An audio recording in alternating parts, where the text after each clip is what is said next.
Developing now, the revised Criminal Code Act that would overhaul crime and punishment in the district is now under congressional review at this hour. It faces a committee vote at the U.S. Capitol. DC News Now's Katie Reed joins us live. And Katie, D.C. Council overhauled the criminal code for the first time in over a century. What happens if that doesn't get approved by the Rules Committee tonight?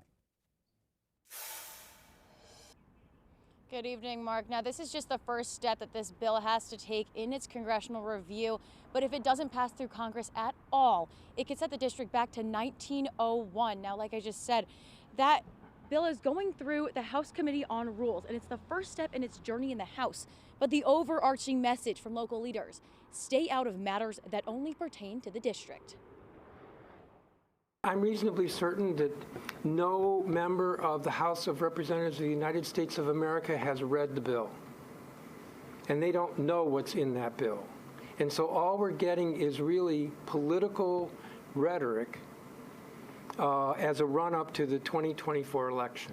D.C.'s Criminal Code Reform Act is now left in the hands of Congress after being approved by D.C. Council in December. In multiple letters, Council Chairman Phil Mendelson and other members urged the House to uphold the act and to allow the district to create a new foundation for the criminal code.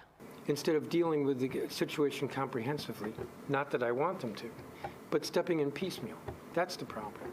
Leaving us with a 1901 code that everybody agrees is problematic, not addressing the unfairness in our criminal justice system. The Sentencing Project promotes equity, proportionality, and justice in sentencing. The organization is urging Congress to consider the racial equity they say the revised criminal code will bring to the district's justice system. When the racial equity impact assessment of the RCCA was conducted, they found that essentially every provision would benefit the Black residents of D.C., whether that's the changes to mandatory minimums, expanding the right to a jury trial. Congresswoman Eleanor Holmes Norton hasn't given up hope on the bill in the House, but is focusing her efforts for support in the Senate. What it does show is we're off to a flying start of House Republicans trying to overturn anything they can find. And here, with a code that's over 100 years old, there should be no reason that it's anybody's business or that anybody would want to keep us from updating the code.